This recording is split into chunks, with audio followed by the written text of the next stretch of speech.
You're listening to Discography Discussion, episode 238, Nevermore. Hosted by Dan Terry, General Death Metal reporting for duty, Geoff Kane, One Hit Wonder, and Joseph Wren. Let's go back to you with the boombox. Presented by discussmetal.com. And if you invoke your divine intervention to face down the river dragon, then you are ready for this episode of Discography Discussion. I am Joe, that is Dan, and that is Geoff. Guys, Yay. We're talking about Nevermore tonight. So much Nevermore, so little time. I did not read up on the poem, so I'm kind of screwed here.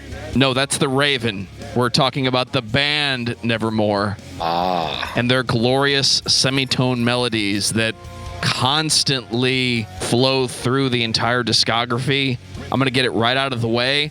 Every joke Dan has ever made about what Sully is doing in Godsmack is nullified by this band. No. You keep telling yourself that, buddy. No.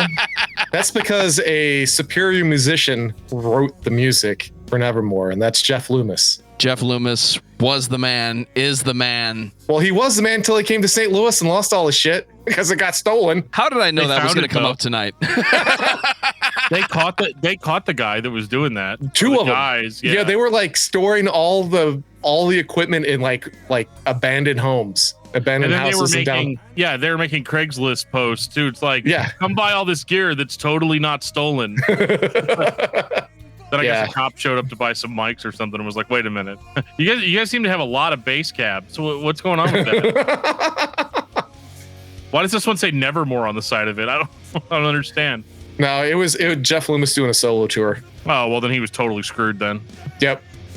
Man, this band really kind of snuck up on me and hit me over the head with the tire iron when I wasn't ready for it. You know, we've been doing more like 80s centric bands on the show lately. Like we've been doing like Motley Crue. I don't know if that one's out yet or not, but we're doing like Motley Crue, Def Leppard. Joe really wants to do Rat. I personally don't like Rat, but it is what it is, I guess. But and we obviously with like Def Leppard and all that, but like Winger, dude. I'm not doing Winger. You guys can do Winger. Get out of my house. Dude was a ballet dancer before he became a metal guy. Well, I'm serious. The dude. I believe you. I believe you. 100%. Just keep giving us more reasons not to talk about Winger, Geoff. Oh, I will, because it's fun. But I kind of thought that Nevermore was going to be like, kind of like that. Like, not like an 80s band, but just be like, I really didn't know what I was expecting. Because, like, I remember being like 14 years old and I was listening to like Liquid FM or Liquid Metal or something like that. And they were playing some songs. I was probably trying to find like metalcore songs or like new metal songs. And this like 9.5 minute Nevermore song came on and it would never end. And I did not like it. And I turned it off. And I was like, oh God, screw that band. Glad I'll never have to hear them again. Then here I am. So welcome to Discography Discussion. Yeah. So I mean that's kind of where we're at with Nevermore. So to say that they were much better than I was anticipating is a massive understatement. This is one of those bands that the elements were there that would be sampled by other bands, like Fear Factory comes to mind. The baritone vocals that are very present later on in the discography with the melodic heavy guitars that are not thrash necessarily, but they have all those classic heavy metal tendencies. I think Nevermore is one of the best bands nobody listens to because outside of this group, I've never had anyone come to me and say, why aren't you listening to Nevermore? I know this band has fans. I know they are solid musicians. Dude can sing, so I'm glad we're talking about the band on this episode. Long overdue. Are we ready to get into it? Yeah, I was going to say, I've mentioned them a few times back in the day. I know I have, because I'm a huge Jeff Loomis fan.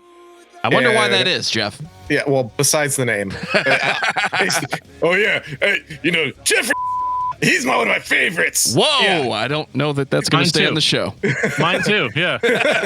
Yeah, I'm like, no, not just because the dude's named Jeff. I mean, I like the dude because you can't really define, heavy metal is pretty much what you got to call him because he tends to pull from tons of different genres. And that's why I like him. You really don't get bored listening to Nevermore because there's so much different shit going on. They never stay the same. The one thing I will say, as Warrell Dane gets further into his career, you kind of get a Cinderella feel. I mean, I do, vocally speaking. Oh yeah, I can hear that for sure. So, I mean, talk about a fantastic person, you know, a fantastic band to emulate. But yeah, I mean, I like these guys. I've liked them for a long time. I actually started listening to them because it was like, oh, there's this heavy band in Seattle. And, you know, me and my Seattle roots when it comes to stuff like Sub Pop and all that kind of thing, you know, with the original emo in the mid 90s. So I was looking We're not allowed to talk about emo anymore on the show. I know. Okay, that's fine. But I'm just saying that's how I got, you know, it was a progression for me because I liked that scene. I connected with it really well. And, you know, I was looking for stuff that was harder, that was, you know, from the Seattle area, that wasn't emo, wasn't punk, wasn't grunge.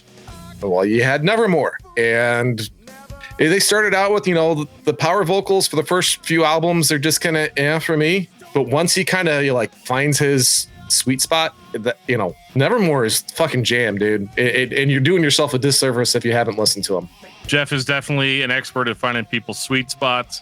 And, you know, I can say that I was very, very, very surprised by this band because, you know, you said before we started rolling, they lacked description. Because normally I'm like, blah, blah, blah band was a metalcore band, or blah, blah, blah band is a power metal band, or a death metal band. And then Joe says, no, it's not a death metal band, it's a thrash metal band. And then we fight like cartoon characters, and all you see is like a whole bunch of dirt kicked up in different directions. Then Brian Patton comes on the show, and, you know, I say something is emo, and he goes, no, it's metalcore, and we fight.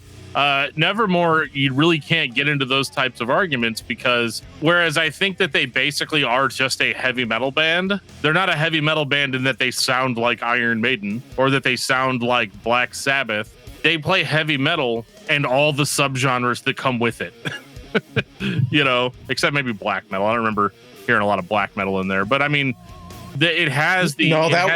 there was some, I mean, like tuning references, but that's about it. Fair enough. But no, not musically, but tuning, yes. But yeah, I think that like, I mean, they run the gamut of doing like kind of a traditional heavy metal thing. A little bit, they kind of, especially the early stuff kind of leans a little heavier towards power metal. And, but they hit you with the aggression of thrash metal, the speed of death metal, the absolute groove monster of groove metal. Like they've got all of it. They do it all. And the music is so heavy at times. It's weird hearing him continue to do his kind of vibrato. Yeah, over those riffs, because he could have literally just growled over the whole thing, and I would have been fine with that. Well, yeah, you're a meathead. We know this. Obviously, now he started growling, so now I can punch dudes. You know, but like, I think that watch out for the fat guy in the Hopes Ball shirt. But I think that like. I think that for the most part, Nevermore keeps it all together in a way that I think a lot of bands that are this diverse do not. And I think that's, I mean, don't get me wrong, they kind of go into some places they probably shouldn't sometimes, but like, I do think that like overall they keep it together because I've heard a lot of people describe them as a progressive metal band, but I don't think that they are progressive as much as they're extremely diverse, and there's a huge difference.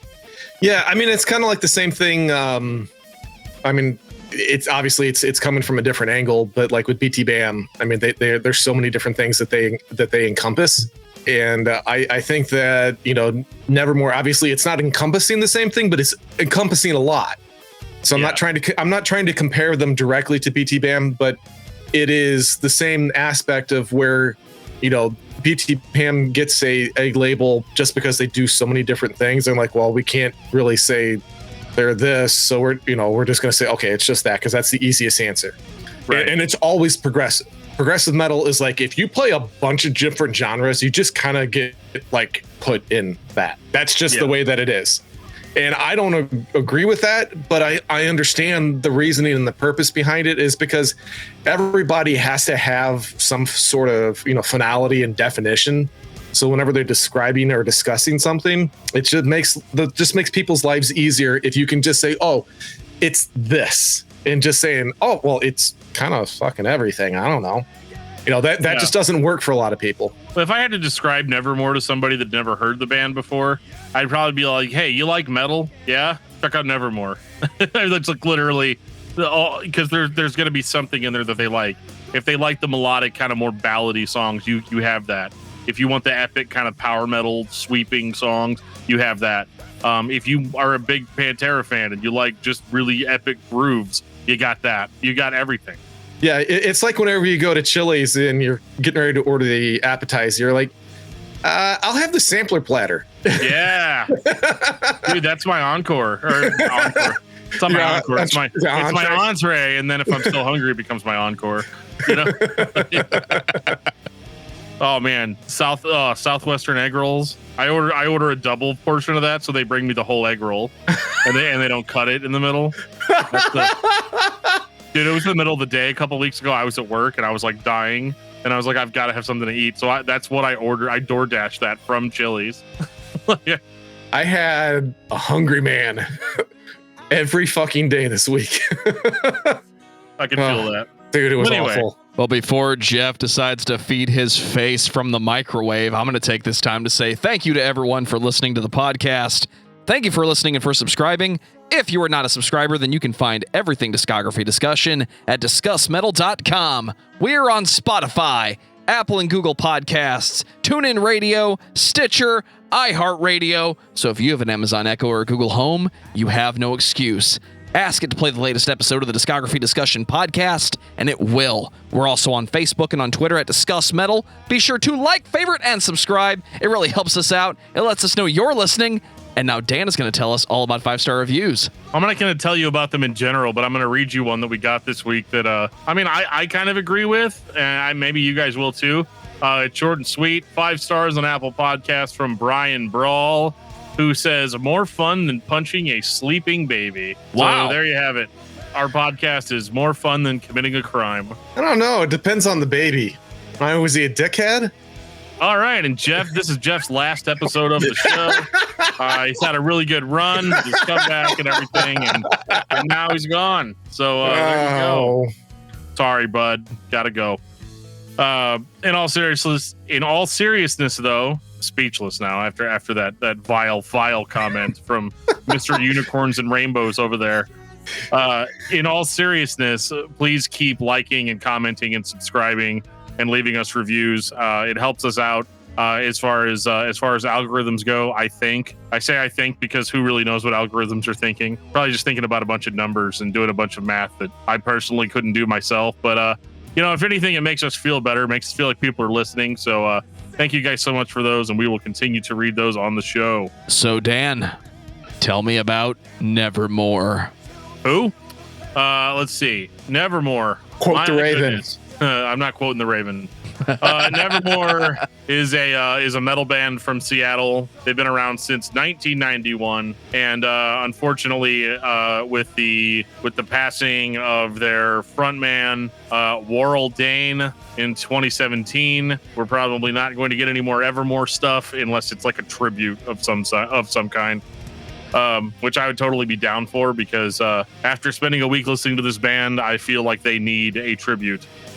Didn't a single get released? I haven't listened to it, but didn't a single get released? I don't think so. I don't think so. Nothing new that I'm aware of. Geoff's all like, we should start talking about singles on this podcast. I know we don't talk about EPs. Yeah, just go straight to singles. Straight to singles. 3 hours of. What'd you guys think of the new Nevermore track? So there was a single released this year called Fractured. Okay. I haven't listened to this, but maybe we'll have to do a reaction video to it. We're not doing reaction videos, dude. Oh, no. Dead meme. Fractured is not. That's like a dance track. Oh, cool. Even better. I'm almost positive that's a dance track. I told you that they play everything. Anyway, regardless, the band is no longer around, but they definitely left quite the lasting legacy, releasing albums between 1995 and 2010. And I mean, they were no slouch. This is some of the best stuff. Like I said, this is kind of upper tier sometimes to some of the stuff that we talk about on this show. And I was very, very blown away by the quality. So I can't wait to get into this. 1995, Nevermore. Dun dun dun. So, I mean, right out of the gate on this record, I'm already pretty blown away. What Tomorrow Knows pops in, and it's heavy. It's heavy in that mid to late 90s sort of way where everything wasn't in the mix so loud that, you know, it's like clipping everywhere.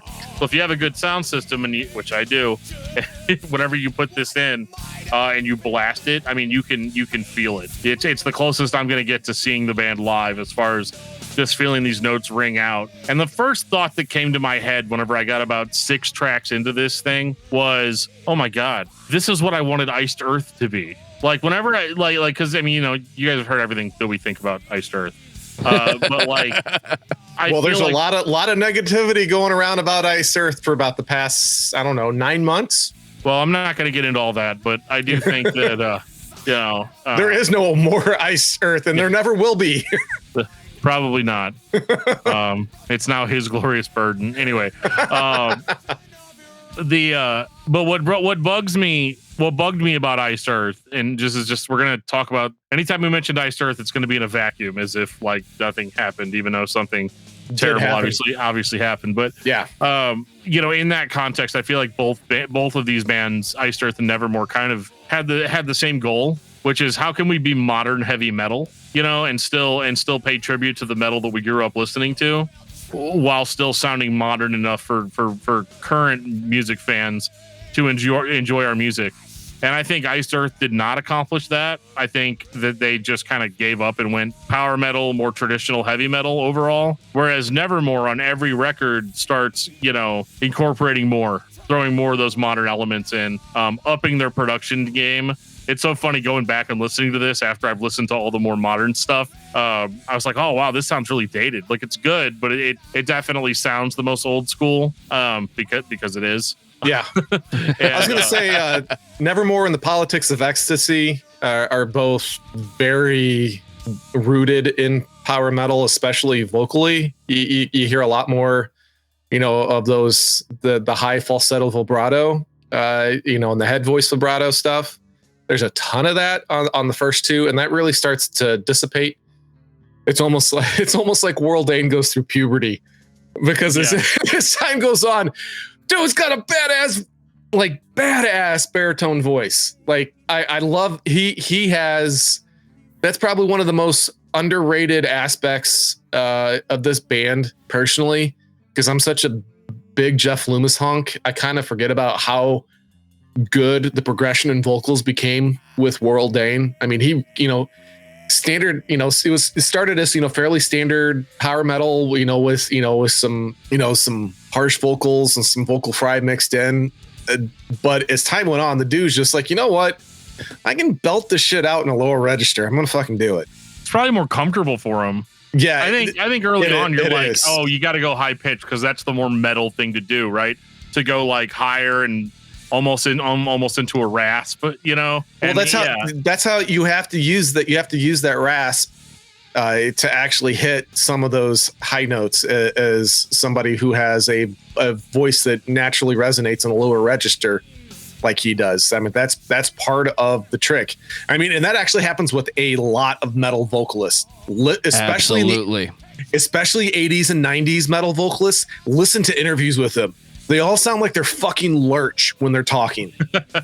I'm serious. Like straight up. I mean, like one of my favorite ones was it's probably Phil Anselmo. I can't remember which interview it was I was watching. He's a robot now, man. Like, yeah, thank you so much for having me on your show. Yeah. Well, I mean, but he's always had a deep voice, but why aren't you smoking? Yeah. Even before then, I mean, I'm talking 80s, the late 80s, early 90s when they hit the scene. I mean, the dude had this booming baritone voice in interviews. I'm like, holy shit, how the fuck does he hit those high notes? And that's what it is. There's a lot of training with, falsetto and head voice to make that work, because that's the shit that used to sell. So guess what? That's what you're going to fucking sing. If you can't do it, then you ain't selling and you ain't going to be popular. That's just the way that it is. But the first album is, because I love these guys, is probably my least, well, it's either my least favorite or second least favorite of the albums. In a world where Fear Factory exists, thank you for that, Geoff. I missed you, man. I'm listening to this, and I'm not hearing the big single. I'm not hearing the band that's trying to make an impact. It starts off with this long, very theatrical presentation, like the driving force was, let's just be there and act like we've been there for the past 15 years. This sounds like a record that a band you know released, like it's their next step, not the first thing you've heard by this band. Because most popular heavy metal fans, which in 95, did they exist?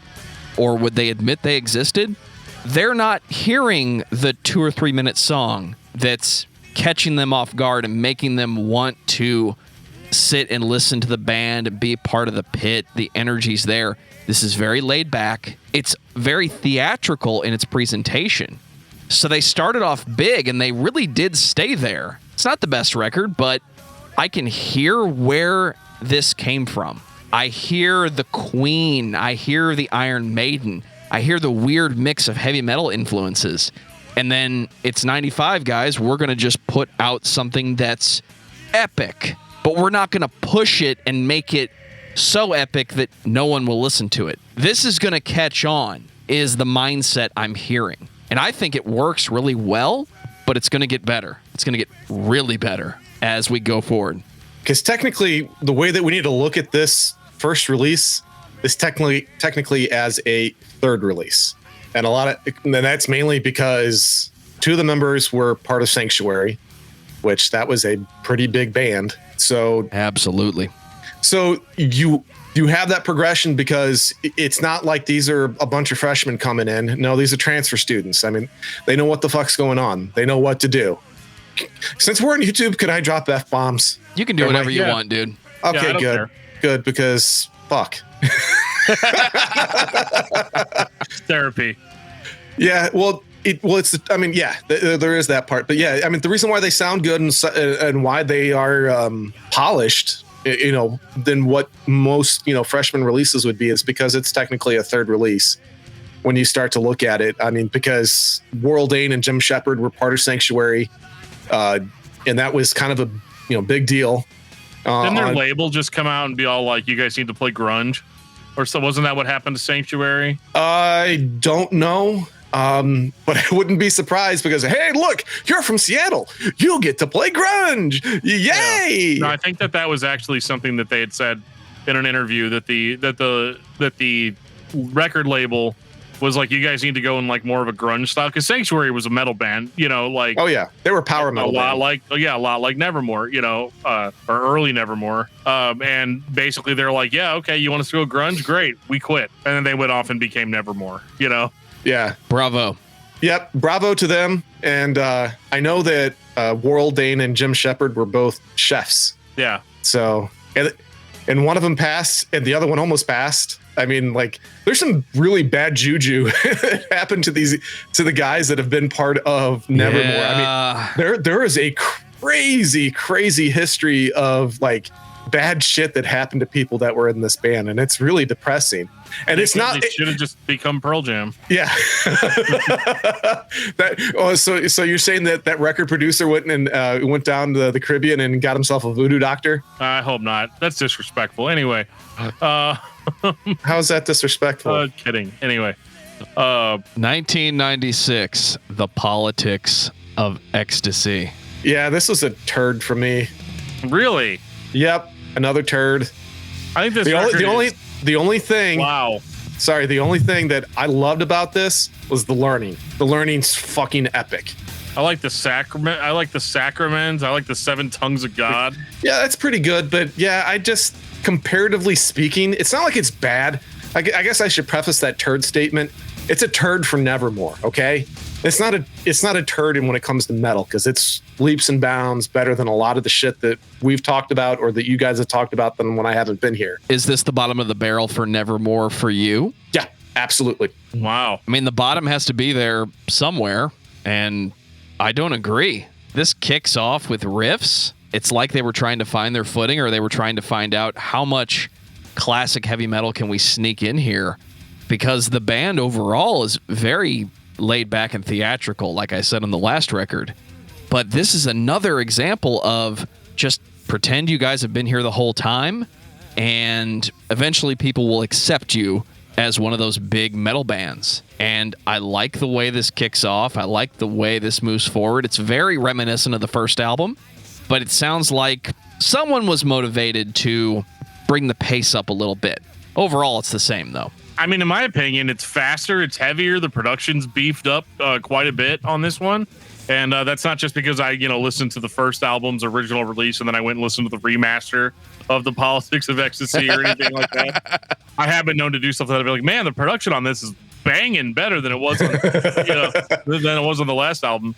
But no, I actually made sure to pay attention to that on this one. And but no, this is faster. This is heavier. It's more in your face. And I mean, I was here for it, man. I have to admit, the albums that come after it definitely overshadow it. But this is, I thought this was killer. This Sacrament, I've listened to like 14 times this week. I kept coming back to it.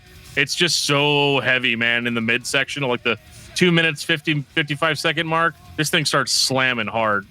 Yeah, just to be fair, I know I'm in the minority on this. Like, historically speaking, if you go through and read reviews that are on this album, like most of the people that know what the fuck they're talking about love this album. And I know that that's just, I know I'm not but I'm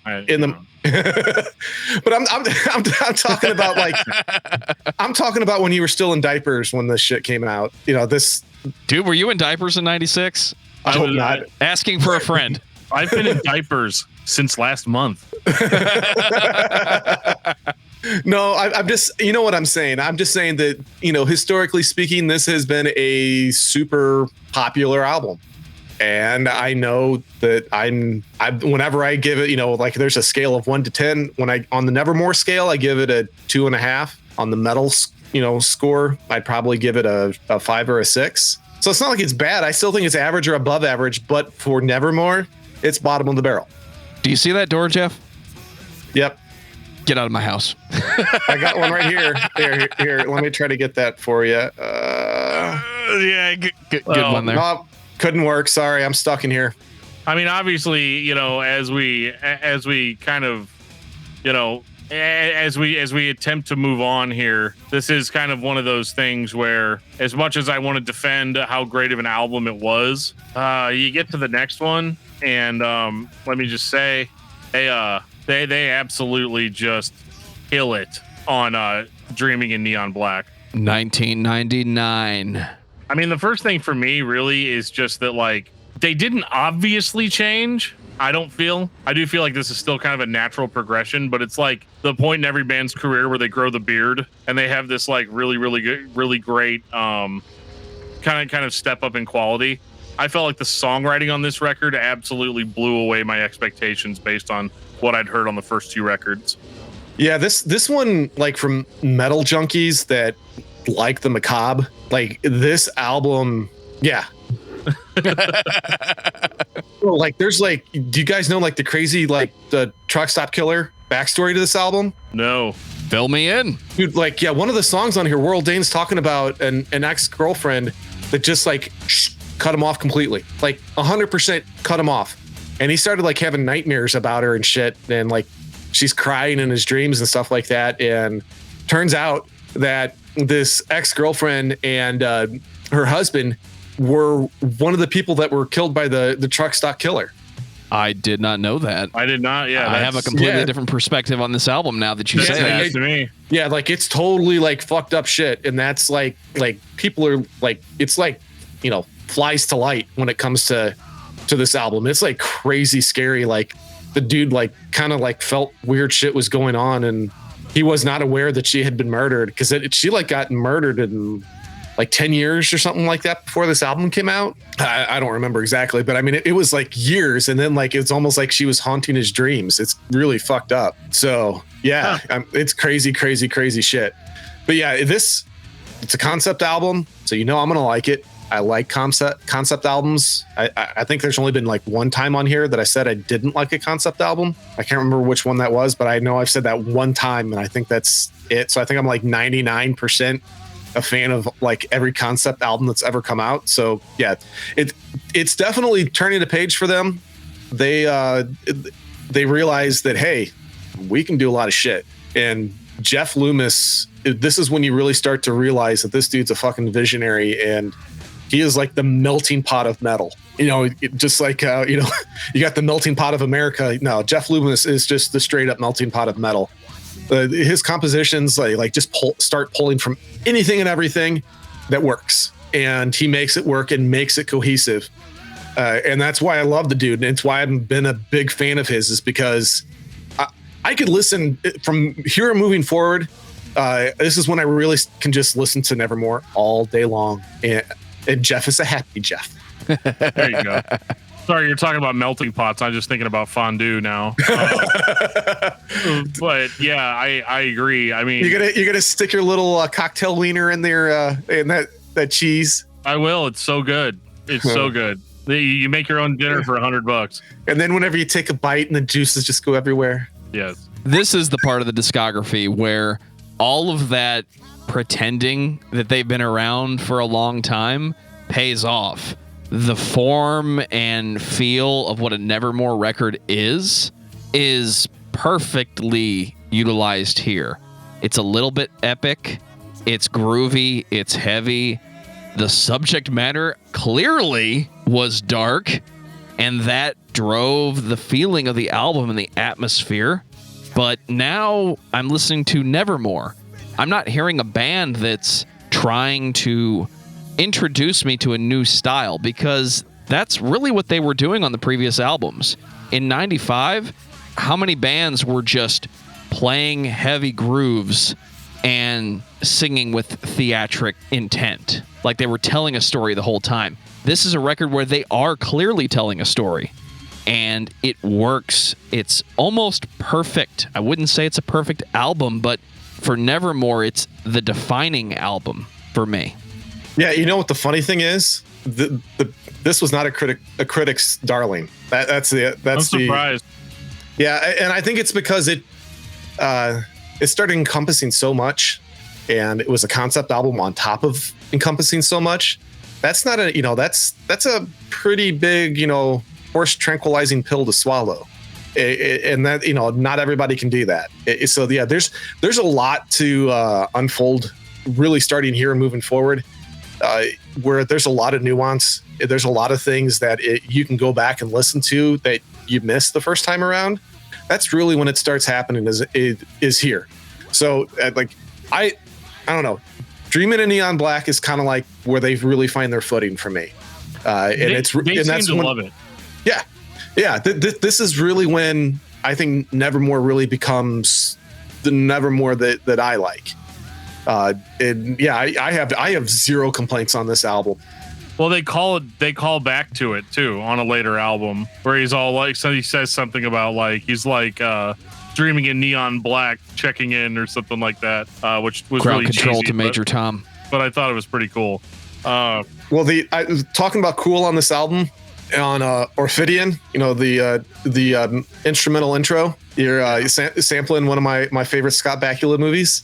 Oh, I mean Clive Barker movies / Scott Bakula movies, because it was trash, but I still fucking loved it. A trash movie is great for heavy metal album quotes. Yeah, well, guess what? I remember when Lord of Illusions came out, I wanted it to be so fucking awesome. And it was one of the biggest letdowns of my childhood movie-wise. Because I love the In Flames of your childhood movies. Yeah. I was supposed to go see In Flames here in a handful of weeks. Cool, bro. And I don't get to. Oh no. Why are you doing that to yourself? Yeah, because it's on my bucket list. Seriously. You want to hear him play bad Clayman songs?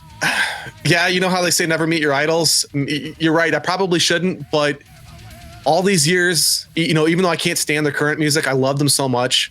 Now I had an opportunity to see them. I actually got fifth row tickets, because at Megadeth show. Yeah. And I paid out the nose to sit really fucking close because, they were kind of like a high school childhood hero for me. I mean, they really were. I mean, they're one of the big things that really cemented my love for metal was In Flames. So yeah, But yeah, going back to the whole Lord of Illusions thing, yeah, it was never Meet Your Idols. I mean, because two of my favorites working together, and it ended up being a big old stinking pile of shit. But hey, I still love that stinking pile of shit, even though it's awful. It's better now because it's kind of cheesy, But back then, they was like really trying to be serious, and it sucked.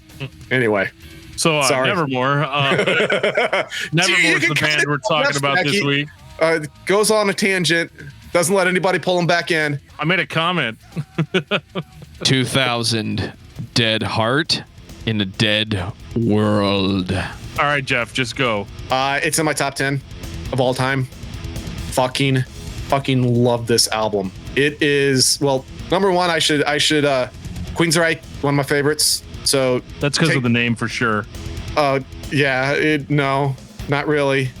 But anyway, it's maybe because there's another guy in Queensryche with actually spells Geoff correctly. That might be it. Giraffe spells it like giraffe, right? Yeah, Geoff Tate, if anybody who's wondering. But I love that vocal style. It's kind of more operatic, and there's more of there's a fuller tone to it.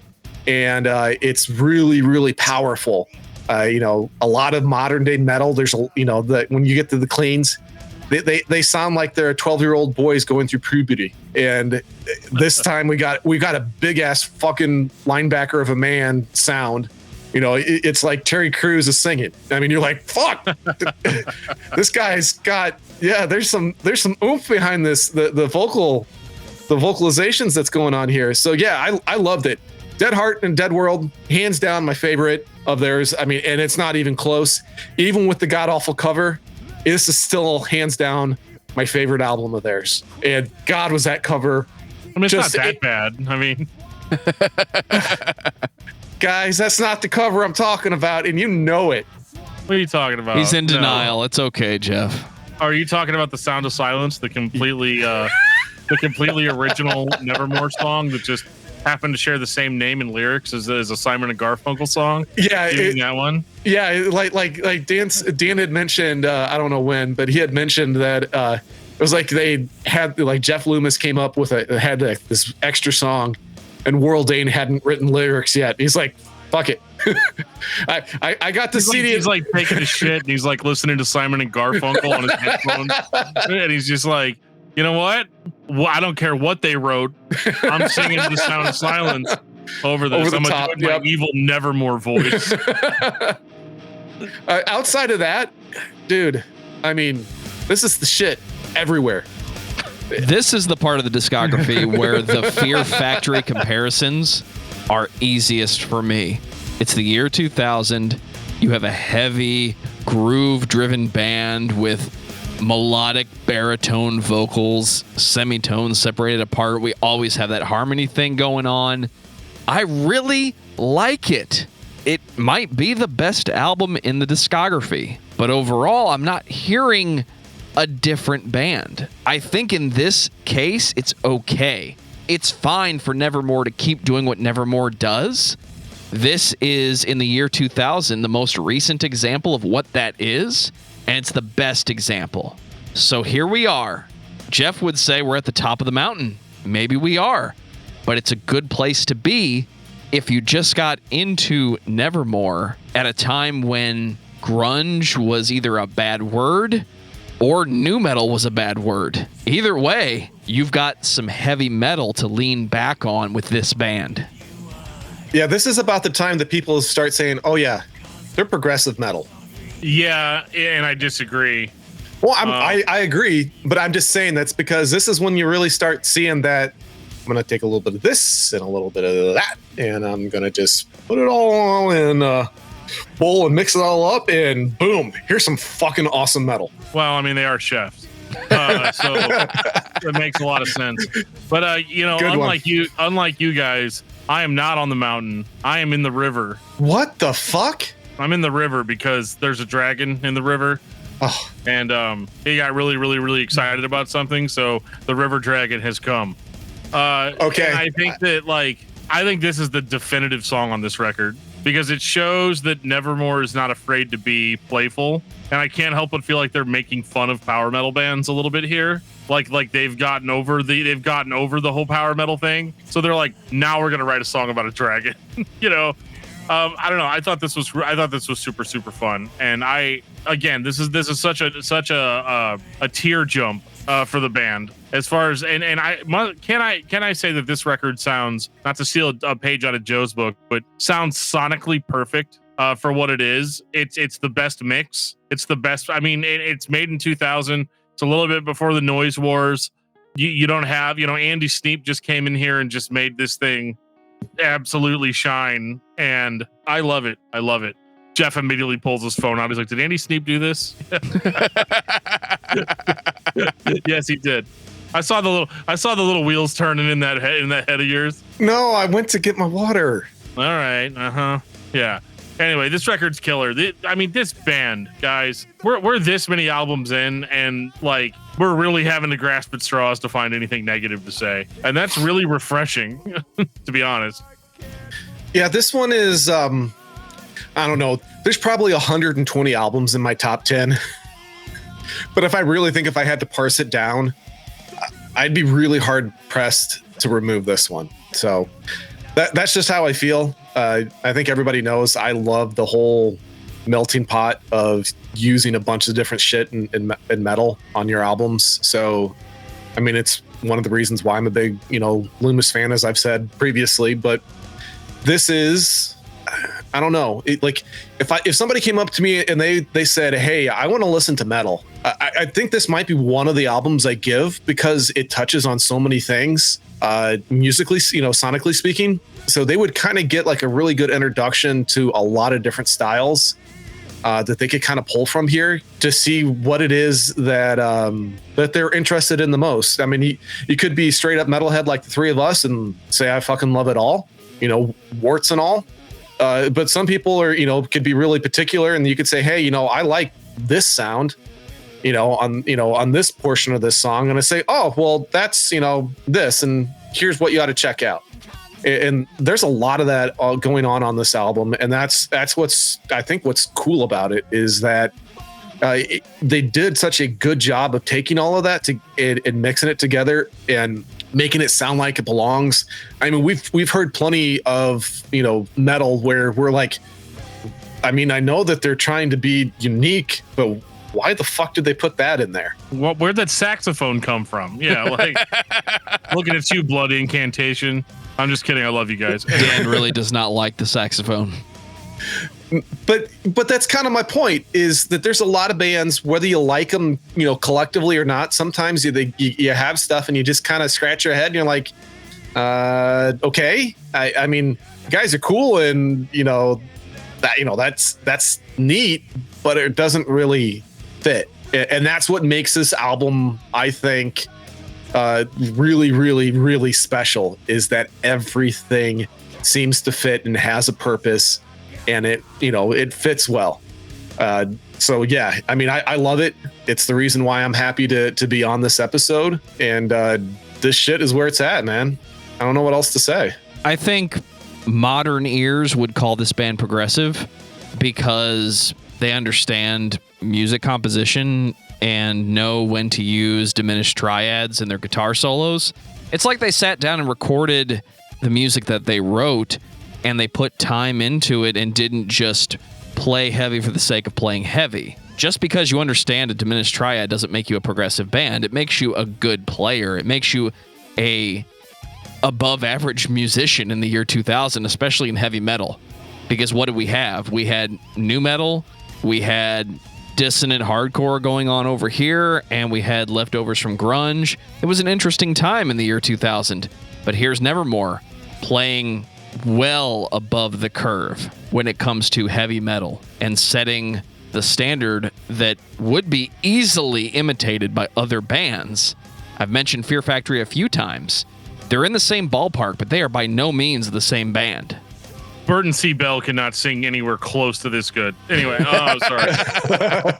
I couldn't hold it in anymore, man. It had to come out at some point. 2003, Enemies of Reality.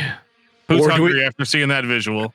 I was gonna say 2003, or do we mean 2005? I don't even know what year this Oh, album came out. I mean, are we listening to the remaster that came out 2 years after the original? Yes, we are. So they had a pop producer come in and Fuck it kinda up. steer the helm for this record. So what you have with Enemies of Reality is a balls heavy Nevermore record. Not all that much worse than the last one. I think it's actually really, really good. The material is, but the way that original release sounds, they just took it and just cut all the balls out of it that they could, to the point where 2 years later, Andy Sneap had to go in and fix it. Yeah. Like- So Let's take some time out to thank Andy Sneap for putting his hands on everything, but especially this album, because This one's for you, buddy. the remaster, it's way better, dude. Thanks for Yeah. fixing it, you know. I mean, I understand the logical progression for having Kelly Gray do this album. It's friends and worked with and is actually in Geoff Tate's band. So that's I don't know the backstory, but if I'm looking at it and I'm like, vocally speaking, I have I can produce that baritone vibrato, with that huge amount of power, just like Geoff Tate can. The difference is Geoff Tate's got a much larger range than World Dane ever had. I mean, I want to make that clear. I mean, you cannot compare completely World Dane to Geoff Tate. Geoff Tate is the far superior vocalist to almost any human being on the face of the earth. Okay, so number one, we'll get that out of the way. But I think that was the reason why there was that original, idea behind having Kelly Gray do the album. And I understand, if in hindsight's 2020, of course, and then you realize, yep, that wasn't a good idea. But at the time, if I was with them, I could see it. You're like, okay, yeah, I understand it. They've worked with Candlebox and shit like that. And that's another person who's got that high baritone, full voice register, belting shit out. So I can understand why they went that route, vocally speaking, but sonically speaking, it was just a massive turd. And it's unfortunate, shit like that happens. There was a lot of controversy when it came out. It was panned left and right, and that it sounded like shit.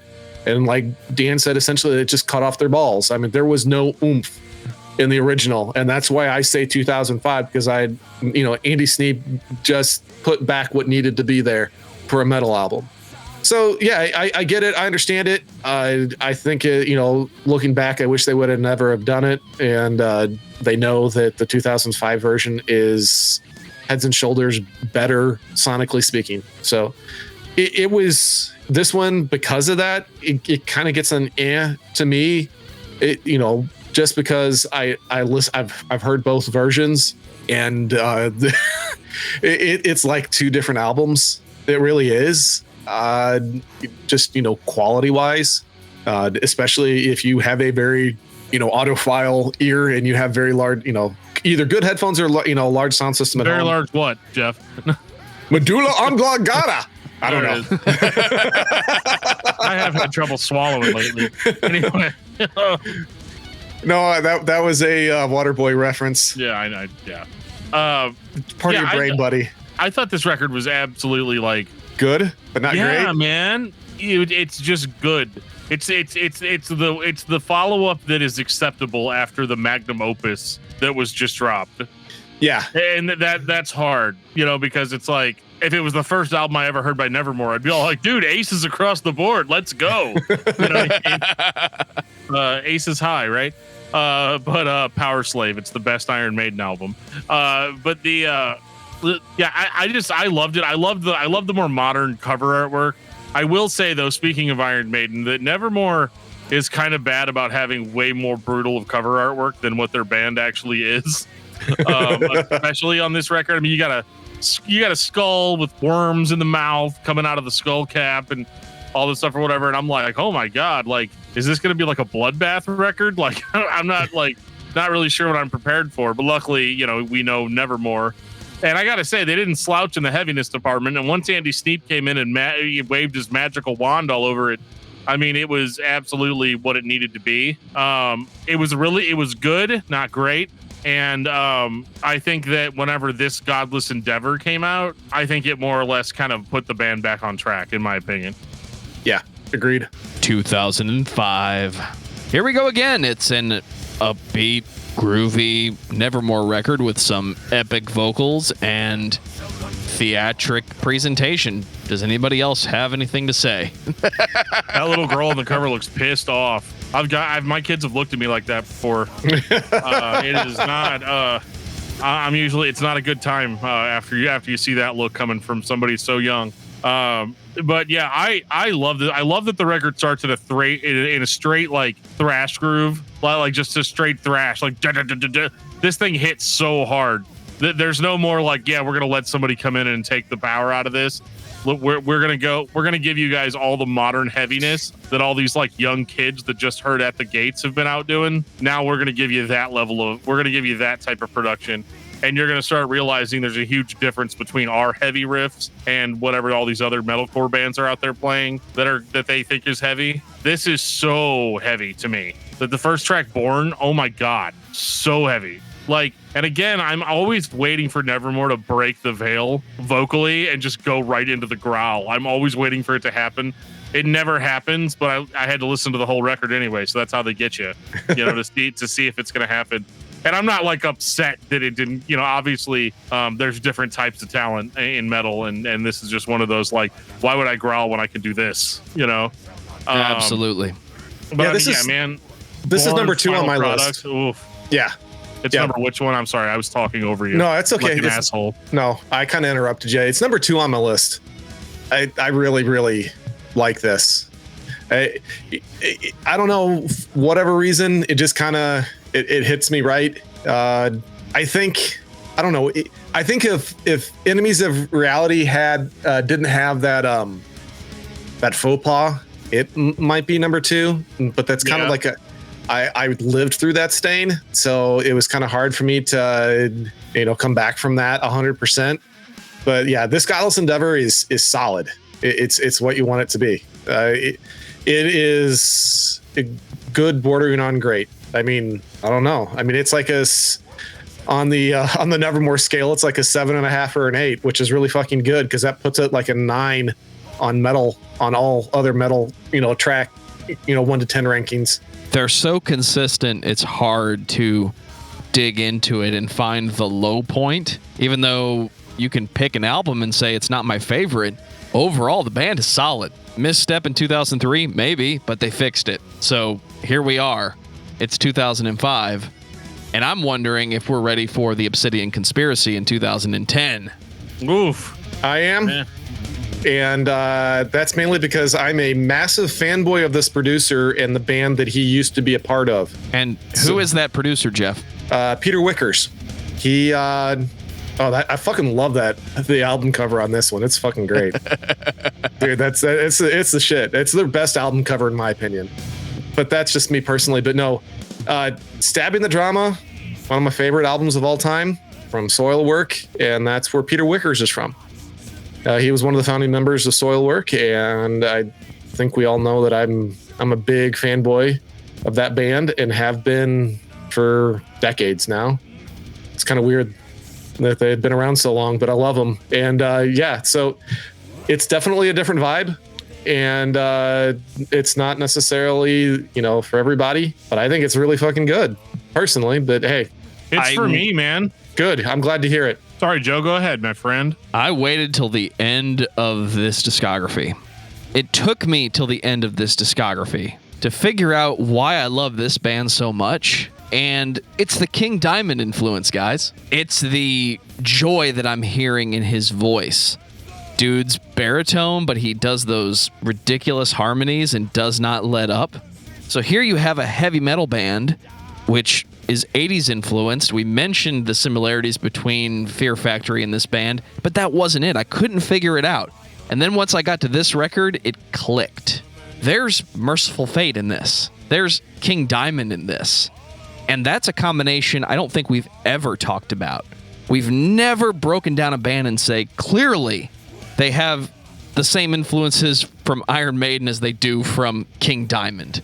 But here we have this dark, sounding band who presents these pictures, these complete ideas, dare I say atmosphere, Geoff, that gives you a full listening experience, but they never break into the trope. Dan mentioned the growl. They never go there. Effectively, they've been doing the same thing for 15 years. It just sounds better, purely cosmetically.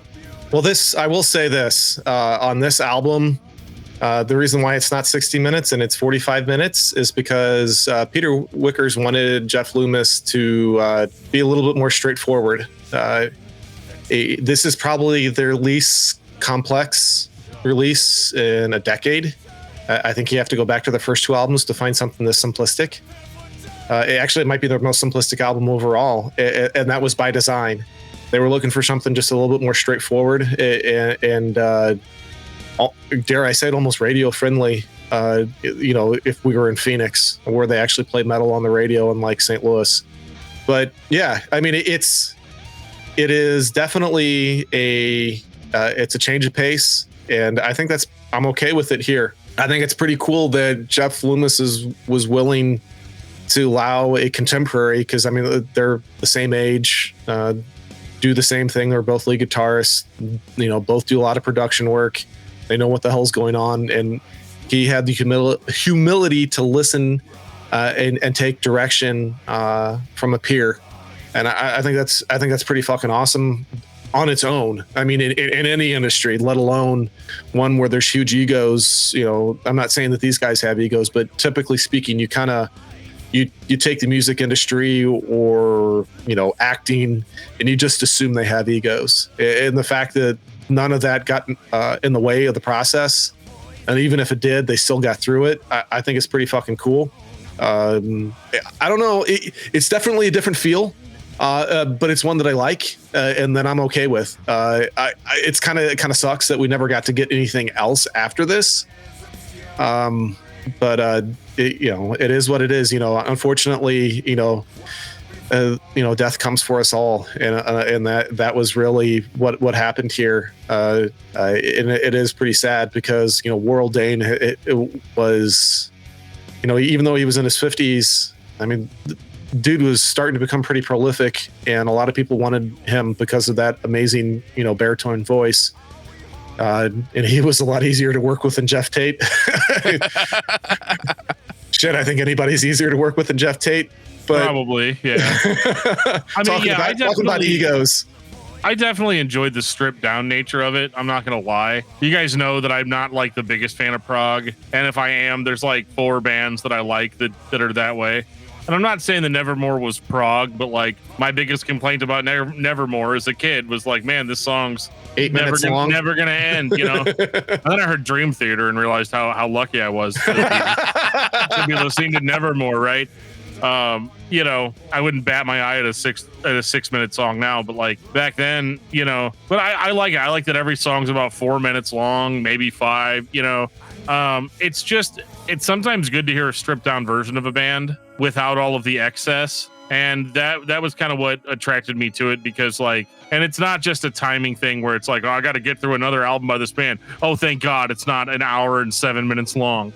There's maybe a little bit of that in there, but for me, I thought that this was I think it's cool that you can break a band like Nevermore down to kind of their most essential parts, and it's still good, and it still evokes that same emotion that you feel when you're listening to the more complex stuff.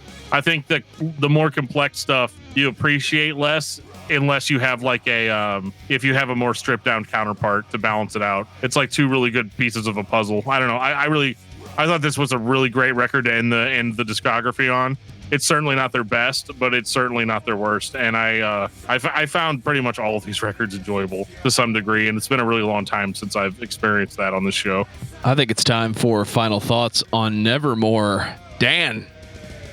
I mean, I said this earlier, but like, this band is a higher tier than what we're used to talking about on the show. It's not that the other bands we talk about all suck. I mean, some of them do. We'll tell you all about it. But, these guys just were so professional. I haven't felt out of nowhere, with no preparation and no being like really kind of coached about it ahead of time, I suddenly started feeling like I was talking about like an Opeth level band or like a Dream Theater level band, you know? And so everything they did was always so professional, and it was so intense and in your face. And they never let up, and they just got better and better as they went on. So like Nevermore's a band that if you heard a song by them a long time ago and didn't dig it, maybe you should give them another chance. That's what I did, and I'm really glad that I did that.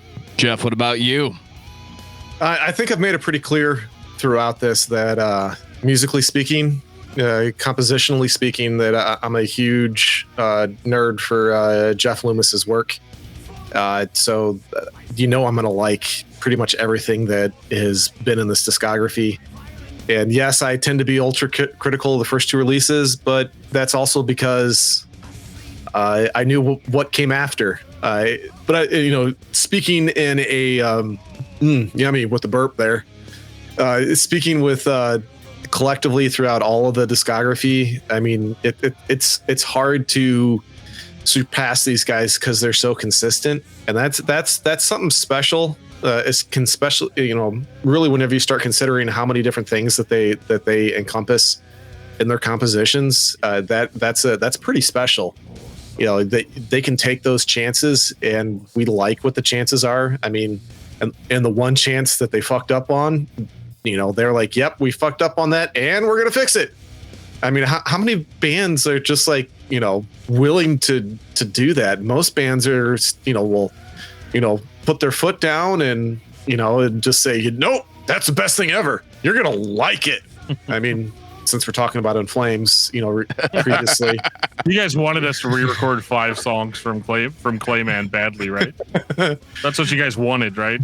Yeah. So I mean, you have that in World Dane is somebody that, since I don't have a high register when I'm singing, mainly because I don't have a vocal range. I mean, I enjoy listening to his music and singing along with it. So, oh shit, there's somebody at my front door. Can you guys hear that? You want to go take care of that for me, Geoff? No, I got kids here. All right then. I think Nevermore might be one of the best bands you can listen to if you're a fan of radio-friendly heavy metal and you want to take a little step outside and see what is out there in terms of interesting metal with solid musicianship, but not in the grind section of progressive metal. I think Between the Buried and Me is great, but they might be too much for some people. I think Opeth is great, but they might be too much for some people. So if you've spent a good portion of your life listening to bands that are played on the radio and you're used to those 3 and 4 minute songs that they're interesting to listen to, but when you buy the record, you're not really satisfied, Nevermore might be a good way to spread your wings and listen to the more serious or the more legit heavy metal that's out there. They've got just enough of that theatrical feeling with solid progressive metal intent. Throw in those baritone vocals and some of the best musicianship you've heard. You're not going to fail with this band. When your best record is completely subjective and your worst record is still better than most of the bands you've ever heard on the radio, I think that means you need to listen to Nevermore. So everyone needs to go listen to Nevermore. They are that band that you've been missing. And I hate to say it, you probably have heard all of these tricks done by someone else. It's time to give credit where credit is due. So check out Nevermore. Dan, what's your album of the week? Well, this was a recommendation from the King of Metal himself, Mr. Lance Alligood. The King of Metal. And if you guys want to know what my album of the week is, you might have to pull out a paper and pen to make sure you're ready. This album is by a band called Chopping Mall. They are a death grind band, a one-member death grind band, the best kind. And this album is called Mauled by a Magical Bear with Scalding Hot Liquid Cheese spraying from its eye sockets. And so it's fantastic. You need to check it out. Wow, that's fucking awesome. Yeah, he wasn't kidding. Shout out to the King of Metal indeed. I'm going to go ahead and say that's my album of the week as well. Geoff, do you want to jump on this train even though you haven't heard it yet? Nope, I'm going to be an outlier. So we shouldn't be shocked about that. I am doing Sleep Tokens Sundowning, mainly because I'm very much looking forward to This Place Will Become Your Tomb, which shows up in the end of September, and I'm super stoked about that. I am going to give him a shout out because I started checking out Doug Helvering as far as like reaction videos. That dude is his sonic ear is just insane, and what that guy can pick out. And he breaks down some of the favorite stuff that I love. Like he did Nutshell by Alice in Chains, which is one of my all-time favorite songs. And I highly recommend checking out that breakdown of Nutshell, and just how simplistic and how beautiful, but how technical it is all at the same time. I think he does a really good job of explaining that. So yeah, I will give him a shout out on that too. And you know what? You know how we know all those things from the metal god himself is because Patreon hangouts, y'all. Patreon hangouts, they happen once a month. We hang out with you just like this, like we're all hanging out right now, except you're there. Yes, and I highly recommend it because it's actually a lot of fun. And I tell you what, we're just three dudes. Like whenever there's a bunch of people on telling us a bunch of shit, it's not like we know everything. It's so cool being able to hear new shit. Speak for yourself. Well, okay. So we got Mr. Asshole, over here, and then I was talking about Joe. I don't know everything. Oh, okay. But no, I love being able to pick people's brains and kind of discover new things, whether it's metal or not. It's super fun. And that's I've only been on 2 of them myself personally, but I've come away with a lot of new information that I never had before because of them.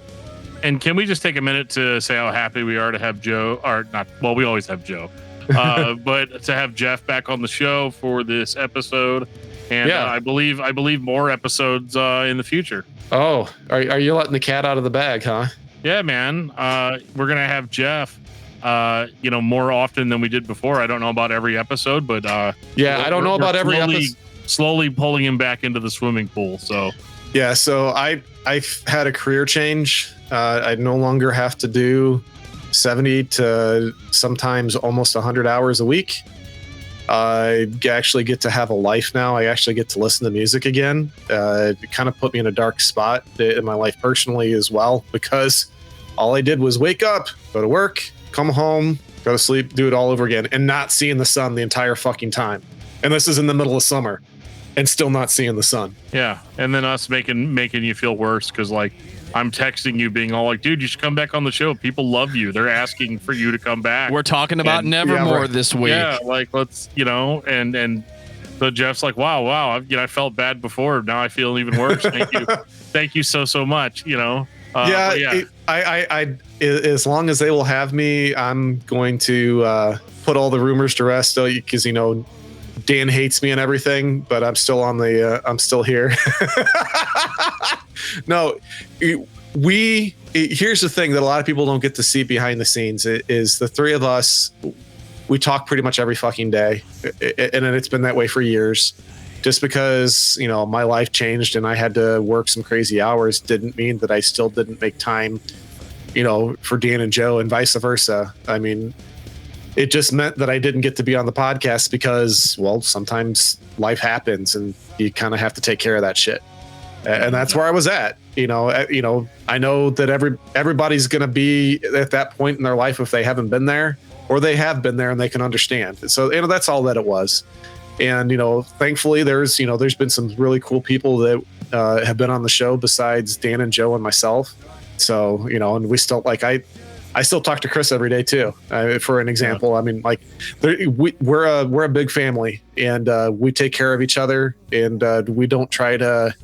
There's not bad blood. Anybody who's been on this podcast, we love like family, and we mean that. Otherwise, they never would have. Dan and Joe wouldn't have them on. I mean, we'll be clear about that. We love everybody that's here, and everybody's got a different background, but that doesn't mean that we don't love them. Well said. Take us out, DFT. If you guys have ever been listening to or watching this podcast or having it tabulated to you via Morse code, you've always wanted us to talk about a band that you pick. There's a lot of different ways you could reach out to us to give us those suggestions or to give us feedback. You can follow us on Facebook at facebook.com/discography discussion. You can follow us on Twitter at discussmetal. You can follow us on Instagram at discussmetal. You can send us an email at danandjoeshow@gmail.com. You may have noticed that we have new logos that we've been using for the podcast. And so if you want those logos on a t-shirt, let us know. And if you want the classic logo on a t-shirt, let us know, because we do have a Teespring store set up and that old logo is about to go away forever. So if you want the classic Discography Discussion logo, check out the link in the show notes. It'll take you to our Teespring store. And of course, you can always talk to us directly on Discord. There's a link in the show notes that'll take you to our Discord server where we are hanging out all the time, as well as a lot of you guys. So we can't wait to do the show again with Geoff, and we will see you guys next time. And on that note, this has been episode 238 of Discography Discussion. Thank you for listening. You can like us on Facebook and follow us on Twitter at discussmetal. Subscribe to our podcast everywhere you listen to podcasts, including Google Play, Apple Podcasts, and Stitcher. Visit discussmetal.com for all things discography discussion. And please send questions and comments to danandjoeshow@gmail.com. If you are not a patron, you can become one at patreon.com/discussmetal. We have some sweet perks. Give me your money. $1 a month gets you into that exclusive album review feed.